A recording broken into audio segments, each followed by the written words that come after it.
Maniacs, welcome back to the channel. We're diving into more Chris Watts stuff. A lot of you guys really been enjoying this stuff, so we're going to go ahead and continue going down this insane rabbit hole of a bunch of theories, a bunch of things that I just wasn't aware of with this case. I mean, the case is really kind of blowing my mind because I did not expect all of this stuff to have been said. I mean, the fact that Nicole Kessinger started deleting a bunch of like messages and a bunch of all this different stuff, making her look like she's just as guilty. The webcam footage or the security camera footage of the neighbor's house facing over at the Watts house the night of the murder. I mean, all this stuff I just wasn't aware of, and now I can kind of see why a lot of people are really passionate about trying to find more answers and trying to get maybe even more done about this case.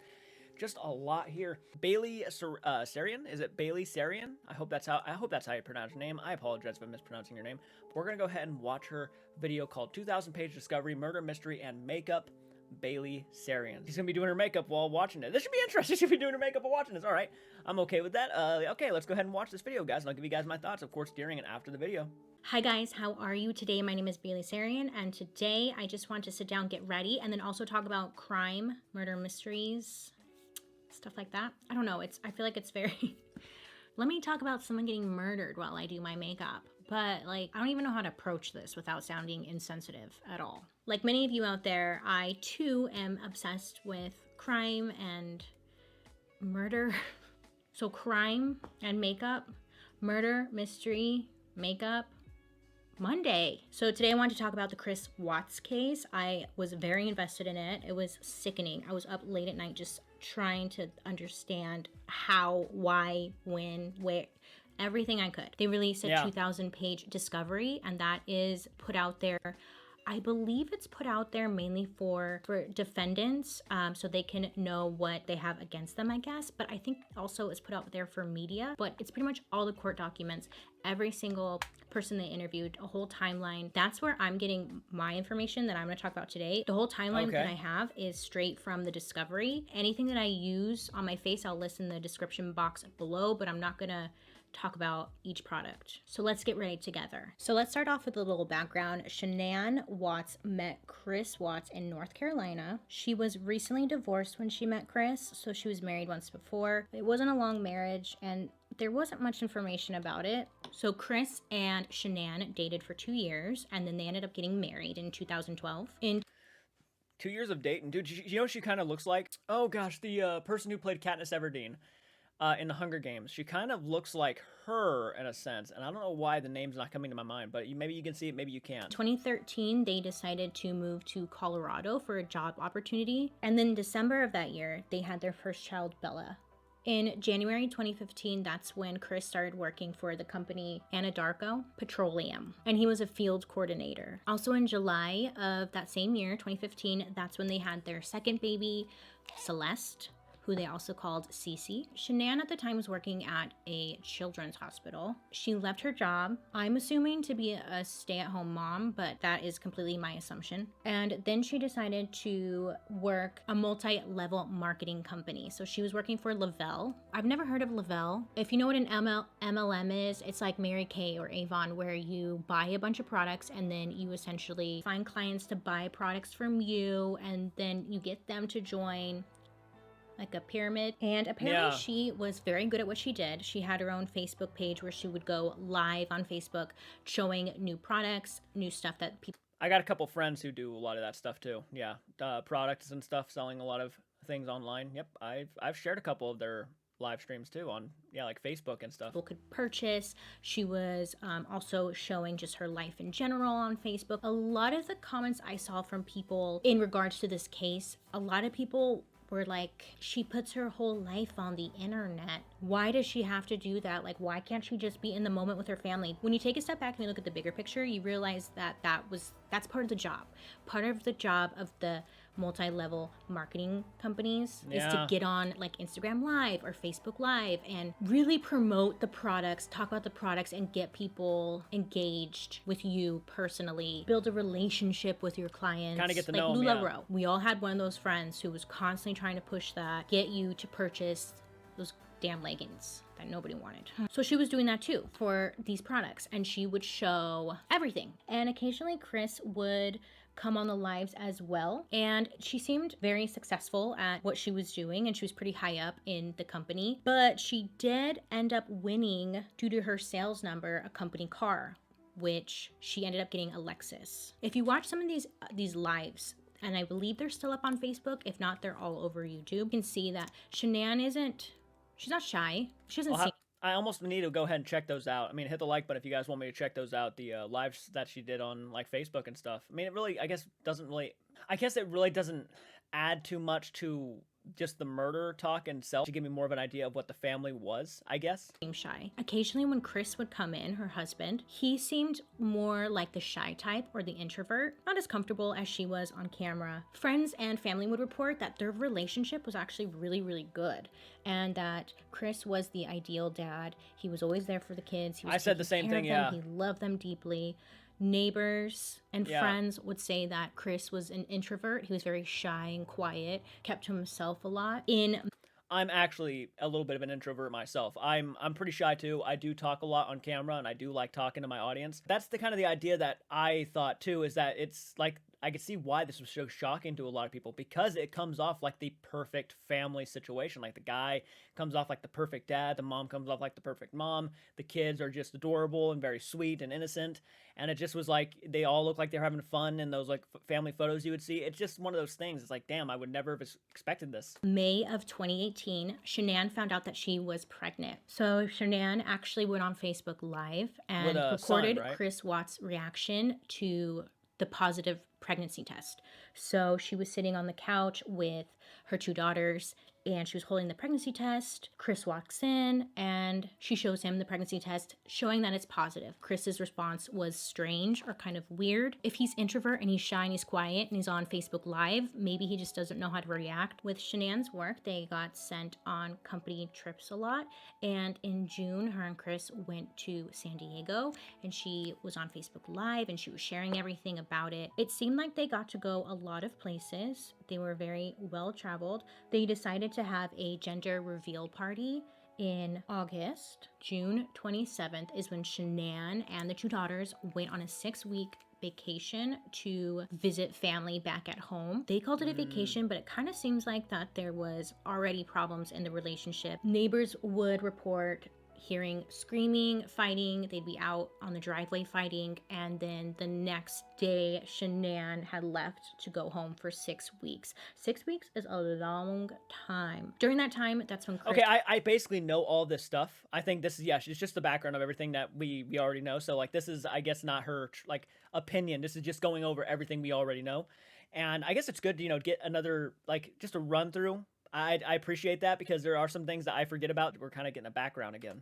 Watts decided he was going to take advantage of this free time and be a little slut. One of Chris's co-workers, her name is Nicole Kessinger. Nicole and Chris work together. I'm not sure at what point they officially started talking. I believe there's an email out there. It was like a couple months before the whole affair went down, but due to the police pulling up phone records and computer records, like her web search history, it would make you believe that maybe Nicole was interested in Chris a long time ago. While Shanann was away visiting her family, she did notice a difference in Chris. She felt like he wasn't texting her back. She's pregnant. It's your husband. You expect them to text you, I love you, I miss you, I can't wait to see you, sending you pictures, calling you. Shanann... Give them an idea that you're concerned about them not being around. Yeah, like just like even the morning messages, like, hey, good morning, how was your night, and stuff like that. That stuff can mean a lot to somebody. So yeah, the fact that there was not a lot of that going on, yeah, I could see why she might have been a little bit nervous. And knows something is up. She feels it. She notices something's different. She texts him. She confronts him like, you haven't called me back. What's going on? I haven't heard from you. And this was back in June. So she already had this feeling of like, what's going on? July 7th is the first time on record that Nicole Kessinger called Chris. They held a 2-minute conversation at 12 in the morning. 2 minutes. What the fuck? So that same night when the 2-minute phone call happened, Chris Watts' phone pinged on multiple different routers at different restaurants. July 8th, the next day, Chris texts Shanann back saying sorry, he fell asleep as soon as he got home from work, that the heat had exhausted him, and he also said that he loved her. And then Shanann writes back asking if he's okay. What's going on? She knows that You okay? It's like you don't want to talk. I keep trying to talk. I had to dig it out of you. Watch replied, I'm fine, baby. The last few days at work have put a lot of responsibility on me with new people. I didn't mean to seem short, boo. I love you to the moon and back. Responded, I miss you and I feel like you just want to work out and run. Watch claimed running helps clear my head. It's a way to free it all. Shanann didn't buy that excuse. I wish my husband wanted to talk to me. he's still acting different, and she felt like he did not want to talk to her. Chris replies saying that he's fine and he just is extra stressed out at work, and he feels like he has a lot of pressure going on at work and he's just stressed out. Shanann replies saying that she loved him and missed him, and that she wishes her husband just wanted to talk to her. He wasn't, obviously. On July 14th, there he was is talking to phone his other. records of Chris and Nicole talking to one another. He also had 4 missed calls from Shanann, and Shanann kept continuing to call throughout the day, and those went unanswered. There was 1 minute phone call between Chris and Shanann later in the day, but the rest had went unanswered. Little shady little bitch. Because he was out with Nicole at a car museum. There is records of Shanann talking to her girlfriends, saying that she notices something's different with Chris. She feels like the relationship is just kind of distant. He doesn't want her as much as he used to. He used to be very like hands-on, lovey-dovey, all over her. That was on July 14th. I don't know if I said 17th. July 14th. So that same day, Chris told Shanann that he no longer wanted to be together and that he did not want the baby. Shanann obviously just did not want to do this. She didn't want to separate, so she suggested marriage counseling. Chris turned down. He did not want to do it. He just wanted out. On July 18th, Nicole Kessinger and Chris Watts share a bunch of nude photos to one another via text. And Chris created a secret folder on his phone. It was like a calculator app, but really you type in a code and it is a photo album. So he was transferring all these photos to that photo album. Also, it was reported on his computer search engine that he was Googling vacation spots. I guess he... This is, then they, like, start taking pictures of, like, them on vacation together and stuff, and she started posting it to her, like, profiles and stuff, and what a low-life piece of shit. He was planning on going somewhere. On July 24th, Nicole... Little Nicole, the mistress, it was shown on her computer that she had Googled, man I'm having an affair with says he will leave his wife. So she obviously knew at this time because she's typing in, man. And then she was going around saying that she didn't know. And I'm having an affair with will leave his wife. So she knows, is married. Come on, she knows. So on July 24th, Shanann is still texting Chris asking what's going on. Shanann, you could have answered or texted back, thought something happened, but you don't care about others' feelings, or think you're with another girl, or worse, no consideration of others. Telling him how she feels, just everything that's been built up. I feel like she had that gut feeling that something was. She has the right on, to ask. And yeah, she was just trying to get to the bottom of. Sorry, I want to read this stuff. I apologize. I don't mean to pause it every few minutes. I really apologize, Bailey. I'm sorry. Shan told Watts, I realize this trip wasn't what's missing in our relationship. It's only one-way emotions and feelings. I can't come back like this. I need you to meet me halfway. You don't consider others at all, nor think about others' feelings. Watts replied with that he was sorry and he loves her. Shanann responded, I try to give you space, but while you are working and living the bachelor's life, I'm carrying our third and fighting with our 2 kids daily. And there's a product thing right there. I want to get rid of that. Can I exit out? There we go. Trying to work to make money. It's not hard texting love and miss you. If you don't mean it, then then I get it. But we need to talk. I kept looking at my phone all night and no response from you. Like, seriously, we didn't just start dating yesterday. We've been together 8 years and have 2.5 kids together. Yeah. Yeah, that's pretty pathetic way he's handling it. Yeah, if you're not in love, just break up with the person. Like, officially just say to her, I'm done. And it clearly said, like, I guess he actually did say that, but it's not as easy as just over text. I mean, this is somebody that you've been with for almost going on 10 years now. So Yeah, and you have 2.5 kids. You can't just end it over a text. You have to like meet in person and talk about it. And that's all it would have been. It was reported on Chris's computer that on July 25th, Chris had searched when to say I love you and when to say I love you in a new relationship. Also, what do you feel when somebody tells you they love you? A lot of news reports were kind of stuck on this one. This is just weird. That's to be Googling when do you say I love you? Like a robot. Seriously, like he's acting like a fucking robot. Like, how do I feel love? What do I feel when someone says this? What am I supposed to feel? That's weird. Yeah, that's a bit bizarre. And how do you not know what love feels like? You're married. You should know. It seems like he just doesn't, I don't know, he just has like a disconnect happening, right? He's a strange little man. On July 28th, that's one way to put it. And Nicole go on a vacation to the sand dune and they stay the night. There are multiple pictures of them. God, he's a he piece transfers of shit. them to his secret calculator app. On July 31st, that's when Chris flies to North Carolina because he's now going to pick up Shanann and the kids. Well, he's going to go see them, meet up with them, and then fly back home. 2nd through the 3rd, it's reported that Chris is constantly transferring images to his secret calculator app. He's talking to Nicole while he's out in North Carolina. The family had reported that he seemed quiet, extra quiet, and also very distant. On August 4th, Nicole's search history said that she was Googling wedding dresses because she just wanted to look at them. Again, she said she was unaware that they were still together at this point. I'm pretty sure, or at least that he was considering on leaving her. So saying things along the lines of like, I definitely didn't want him just to do it. I wanted him to make sure that this is what he wanted. I was pushing for him to make it work with her. And here she is looking up wedding dresses. Yeah, the fuck's wrong with... I guess. Also had Google searched Chris Watts for his like Facebook page. And she also searched for Shanann's Facebook page. On August 7th, Shanann had texted her friend saying that Chris is terrified of this new baby, that he really doesn't want the baby, that he's just happy with Bella and Celeste and he doesn't want another baby. Obviously, this is heartbreaking for Shanann. He told her that he wanted another child months back and now he's saying that he doesn't want it. She's already pregnant. What is she supposed to do? So she's obviously very stressed, very emotional, texting her friend, trying to get advice. Her friend says he's probably just scared and not to stress on it too much because he's scared. Another baby, more responsibility. On August... And that's understandable. Like, I'd be terrified if I found out I was having like 3 kids or like I had 3 kids, you know what I mean? Like, I'd be terrified because that is a big thing, but it's the way he handled it is obviously the issue here.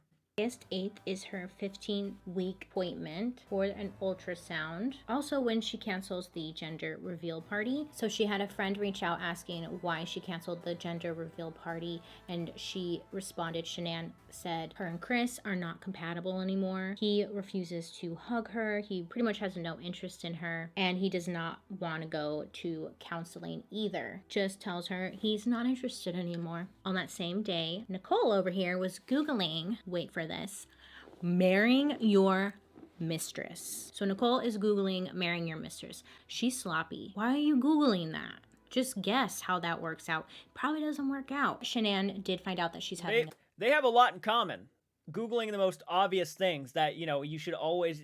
You would think that you would know that if this is wrong or if this is like, why do you have to Google shit? That's fucking ridiculous. Like, they're idiotic. I'm sorry. Boy, which she was going to announce at the gender reveal party, and she decides that she was going to name him Nico. So Shanann also was texting friends saying that she doesn't want to be a single mom, that she can't afford to be a single mom, that she really wants to go to counseling with Chris. She really wants to make it work. She then on Amazon looks for couples counseling books and she purchases one asking if Chris if he would read it. He says he will, so she purchases it in hopes to fix the marriage. I mean, she's obviously taking these steps. She's really trying to make the marriage work. On August 9th, Shanann and her friend slash co-worker, her name is also Nicole, the good Nicole, Shanann's friend, fly out to Arizona for a work conference. It was said from Shanann's friends that Shanann was really down. She wasn't feeling well. She was really just not herself at all. Shanann also wrote Chris a really long letter. Her one last attempt to really save the marriage. She's explaining how she felt they wanted another kid and just... It was one last attempt. August 9th, it was also reported. This was like a weird thing that a lot of people got hung up on, Chris sends Shanann a really strange photo. It was reported that it was one of their daughters underneath what seems to be a blanket or a bag. This image was taken by Watt's phone, which he sent Shanann. She replied, "Don't know what to think about this." That is bizarre. That is terrifying. Like that, it looks like, to be blunt, a corpse in a body bag. It's not really clear what exactly it is. It looks like a By doll the more looks than of anything. it almost doesn't even look like one of the daughters. It looks like Barbie legs. It Like, does, it looks like yeah. fake legs. Like it was a doll. But Chris sends this to Shanann. Now, knowing what we know now, a lot of people were like, is this Chris giving a warning? Was he trying to tell Shanann what was coming? I mean, nobody knows. Nobody knows what the hell that was. She posted it on her Facebook, and comment was something along the lines of, I don't know what to think about this. And I mean, nobody really does. It's just a really strange photo, and there was no context to it. So is it a warning sign? I don't know. On August, I mean, I'm beginning to think it probably was his last way of telling her to like back off and leave, in a sense, or he was going to do something drastic. I mean, it's all, clearly it looks like, why the fuck would you send it unless you had very dark motives behind it? Like, it just really felt, that feels off and very eerie. I think her gut was telling her something was wrong here. Like, I think it really was after seeing that photo. Damn, you almost wish she just tried not to fix it. You almost wish she just said, you know what, I'm taking the kids, I'm gone, bye. 10th, Chris asked his neighbor if their daughter could watch the girls while he went out to a baseball game. He wasn't going to a baseball game, and Chris ended up going out that night with Nicole. In the discovery as well, on August 11th, it's reported that Nicole, the bad Nicole, her Google history is hella messy, and she was Googling how to prepare for anal sex. She was looking up threesomes, oh my god, and she was looking at porn. And it was reported that she was looking at porn a lot on her computer. I don't really feel like who cares? I guess I didn't have to like mention this part, but well, the porn's not the issue. It's the fact that, yeah, she's with a married man, and she's looking up all this, like, how to prepare for this, that, and this. It's a bit questionable. But there were a lot of reports about it, and people were also like, oh my god, she was looking up anal sex. But it's like, if that's what she's into, leave her alone. Like, she's allowed to be into that. But I don't care. She was looking to prepare for back entry. So August 13th comes Nicole, the good Nicole, Shanann's friend, and Shanann. I love how you refer to the good Nicole as the good Nicole. I think that's awesome. Home, their flight gets delayed, super frustrating. She's pregnant, she's not feeling well, she just wants to go home. They didn't end up getting home until almost 2 in the morning. Nicole drops Shanann off at home at 1:48 in the morning, and this is when we don't really know what fully happened in this time frame. 5:30 a.m. comes around. It's caught on security footage from the neighbor, Chris Watts, pulling his truck up to their garage. It was reported by many people that Chris left his work truck on the street only because Shanann didn't like it when the work truck was on the driveway because it leaked oil and then it would just ruin the driveway. So Chris never really put the work truck on the driveway. Neighbors' security footage caught Chris reversing up into the garage, and then Chris is loading things into his car, and he makes 3 trips. 3 trips. There isn't a clear shot of what Chris is putting into the car. It looks like bags. Like, it's really grainy and it's hard to see, but you do see him making 3 trips. Like, so at 8:30 a.m. that same day, Chris calls the school where Celeste and Bella attend. He tells them that the children will no longer be attending the school. He didn't just say they were going to be absent. He said that they were no longer going to be attending. That same morning, Nicole, the good Nicole, Shanann's friend, she texts Shanann. Nicole knew that Shanann hadn't been feeling well, but she also knew that Shanann had a doctor's appointment that same day, like in the morning. But she was just checking in with her, see how she was doing, see how she was feeling, how did the doctor's appointment go. You know, she's just being a good friend. Yeah. So when Nicole didn't get any answer from Shanann, she just felt like that was really unlike her. Nicole, she and her son drive over to Shanann and Chris's house. She knocks on the door, she's not getting a response. She tries to open the front door. They have one of those front door cameras. If something triggers the camera, it gets sent to your phone and you get like an alarm saying someone's at the front door. So that gets sent to Chris's phone. Nicole texts Chris saying that she's at their house. She's really worried. She hasn't heard from Shanann. What's going on? And Chris tells Nicole that Shanann had mentioned she was going on a play date. That's all he knew. So Nicole looks into their garage and she sees that their Lexus is there with the 2 car seats in the car as well. That's their only car. So Nicole knew, like, there's no way she went on a play date. She left the car and the car seats. There's just no way that she would take the kids without their car seats. So then Nicole goes back to the front door and she tries to go inside, and she notices that the door is locked from the inside, so nobody could have left through the front door. When Nicole tried to open the door, it set off an alarm again to Chris's phone, and Chris calls Nicole and tells her that she needs to leave the property, that Shanann is on a play date. Stop trying to break into my house, pretty much, is what he's saying. Nicole tells Chris, like, I'm gonna call the police. And Chris says, no, don't call the cops. Do not get them involved. Nicole calls the doctor's office and finds out that Shanann did not show up to her appointment. God, what a fucking badass, man. This Nicole, this good Nicole, is such a badass. She knew 100%. Oh God, dude, I couldn't imagine. If I was in that situation, the cops would be already at the front door. I'd be like, oh, they're already here, buddy. They're already here. Better get back to your house. We're waiting. And then Nicole then calls the police to do a wellness check. Nicole tells Chris that she had called the police, and Chris says that he's on his way home. A welfare check, not a wellness check. Sorry. Police show up and they cannot get into the house without Chris's approval. So the police officer speaks to Chris on the phone and asks for the garage passcode because he could get through the garage with the passcode, and then also ask Chris for permission to go inside the house and look around. Chris says passcode doesn't work. So finally Chris arrives, and different clips of him walking up to the house, and he's just kind of like walking all slow-mo. Someone was that worried and there was like a police officer at your house, wouldn't you kind of move with urgency? Well, Chris was walking just kind of like slow. So police do a search of the home. They noted that nothing looked out of the ordinary. The only thing that was weird was Shanann's belongings were inside the home still. Nicole had said that Shanann had a bit of OCD, so she was always cleaning. Everything was organized. Everything had a place. Her house was never messy. I believe Nicole is the one who found Shanann's cell phone, which was in between the cushioned seats in the couch. And Nicole said that Shanann would never leave the house without her phone. There's just no way. Also, another thing that was missing were the bed sheets from the girls. I'm just getting intent. I get, when I watch these kind of things, I put myself in these situations, dude. I could not imagine. If I were to go to my friend disappeared and I went into the house and then her spouse was acting this strange and I started finding the phone, I'd be ready to fucking put my hands around that person's neck. Thank God the police are here because they better hold me back. It's like, you either tell us what you did with them or I beat the living actual shit out of you right here. Oh man, I don't know how I could hold myself back. I'd be sickened. I'd be so sickened. Bedroom. Because that would be the first thing my mind would start going to. This person's not answering questions. I'm finding stuff around the house that I know my friend would never do. Where are they? The car's here. Their car seats are, where's my fucking friend? I'd be ready to lose it. And the master bedroom.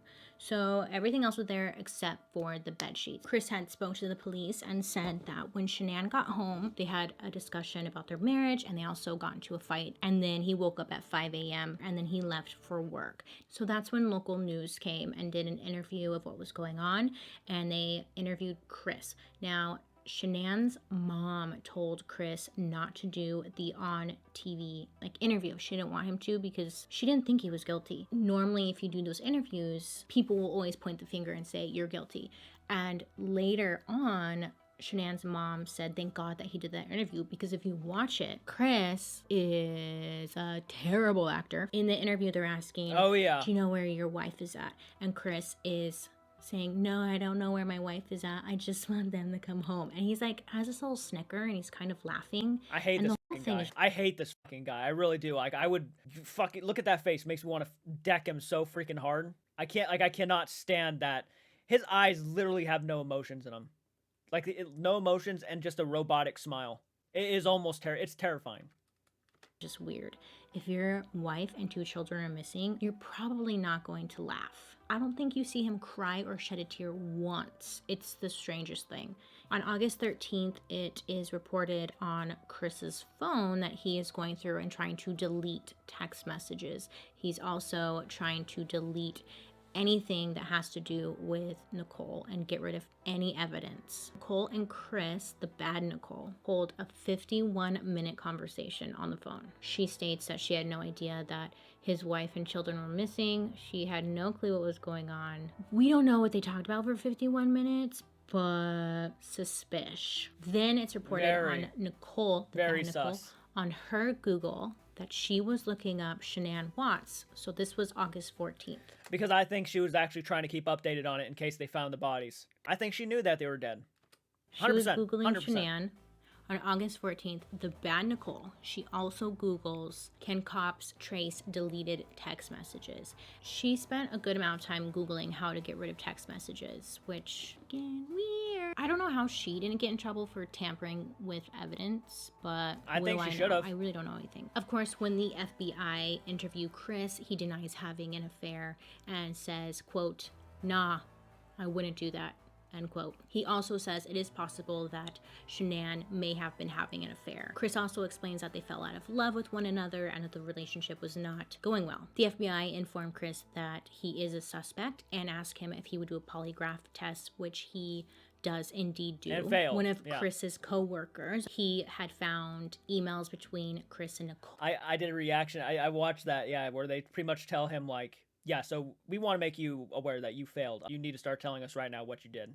It was intense. And wanted to turn them in for evidence. Coincidentally, at that same time, the bad Nicole decided to come forward to police and tell what was going on from her side. Also, the same guy who turned in the emails, he turned in Chris's GPS that was in his truck, and then Chris does a polygraph test, and Chris fails miserably. He just fails. So we have the FBI sitting down with Chris, pushing him to confess. Chris keeps saying he doesn't know. They look up the GPS that was in Chris's truck and they see where Chris went. Authorities do a drone shot. So they get a drone shot of the workspace and they spot the bed sheets that were missing from the home. I mean, you put two and two together. Chris's work site, these are the bed sheets. They also notice fresh movement in the dirt, like something had been buried. Meanwhile, they're still interrogating Chris and trying to get him to confess, and he will not budge. So then Chris requests to talk to his father. So his father was there. Father asked. Well, I don't think Chris requested it. I think they said, would it help you if we got your father?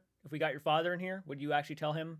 And they brought him in. I don't think did Chris really request it, or was it like the FBI who said we can get your father in here and you can talk to him if it'll make it easier? I could be wrong about that, but I thought that's what happened. Ask, did you hurt them? Did you have anything to do with it? And Chris says yes. Tells his father that he saw Shanann hurt the kids. The kids.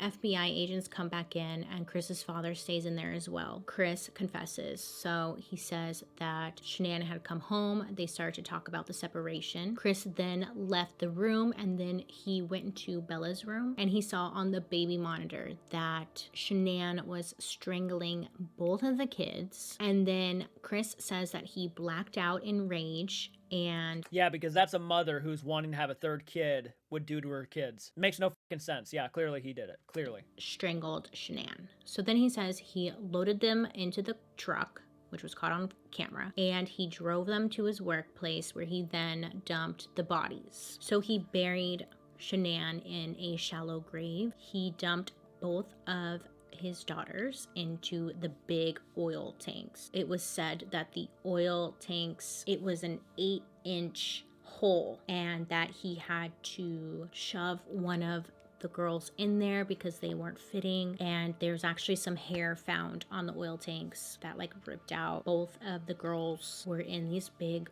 oil tanks. Still, you're not really seeing Chris show any type of emotion. I mean, he's talking about dropping his babies into these. It still makes me sick. Right, one of the biggest parts of this whole investigation that makes me the most sick is talking about is how he got his two kids shoved into these barrels.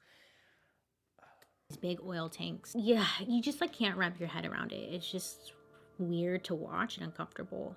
They were sent off to the coroner's office where they determined that the two daughters were smothered. So they weren't strangled, they were smothered. Reported that Shanann was strangled. Chris's defense was that Shanann was strangling the kids first and then he killed back in rage. He's a narcissistic asshole and he had to blame somebody else. That's what narcissists do. After the murder, the bad Nicole, Google history shows that she was searching Amber Fry. She also searched Amber Fry book deal, also Amber Fry net worth? And lastly, did people hate Amber Fry? If you don't know who Amber Fry is, she was the mistress of Scott Peterson, where he murdered his pregnant wife, and Amber Fry was the mistress. The bad Nicole was trying to see if she could make some money off of this. So Chris Watts ended up pleading guilty on November 6th to multiple counts of first-degree murder. He was found guilty and was sentenced to 5 life sentences. In the discovery, it kind of talks about how Chris has been acting. He was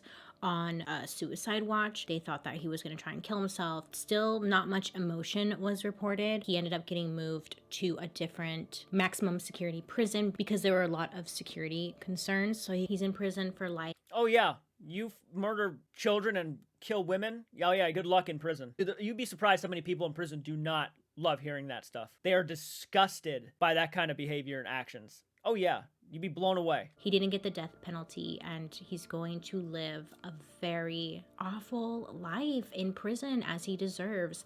But sadly, Shanann Watts, Bella, and Celeste lost their lives. There was one interview with and their little unborn child. It didn't even get a chance to start. With an FBI agent, Brad Garrett, and he reported that people responsible for killing their families are always white males in their 30s. And most of these crimes occur in August before school starts. They said that the Chris Watts case was unusual because usually when a man kills their whole family, it usually ends in suicide where they kill themselves. So it was a rare occurrence. But please be careful out there around August if you are with a white male in his 30s. If you would like to see more videos where I talk about crime, let me know down below. I guess it doesn't hurt to be aware. Other than that, I hope you have a good day today. Be careful out there, and I'll see you guys later. Bye. Okay, so that was very informative, I gotta say. We basically went over everything, but again, it doesn't hurt to get a refresher in there. I do appreciate her intake, and again, that last little bit there, very, keep it in mind, keep yourself self-aware that there are a lot of, signs that you can look for in people before something happens. It's probably one of the reasons why the good Nicole was aware and felt like something was off when her friend wouldn't answer her phone. Immediately kind of looked at Chris and was like, yeah, there's something sus going on here, buddy. And got the cops over there ASAP. Thank God she was around, right? And thank God for the neighbors having that camera footage. Yeah, may that guy rot in prison. May that guy rot in prison. And you'd be surprised how many people in prison actually hate people like this. Hit the like button if you want to see more content like this. I will do more on this case. There really wasn't a whole lot I could say here, unfortunately. It's just everything we've already kind of known. So if you have any recommendations for more videos on this case, then definitely leave them on my Discord. Go to my Discord and leave the link, and I'll check it out at some point. Guys, keep it retro. Do take care.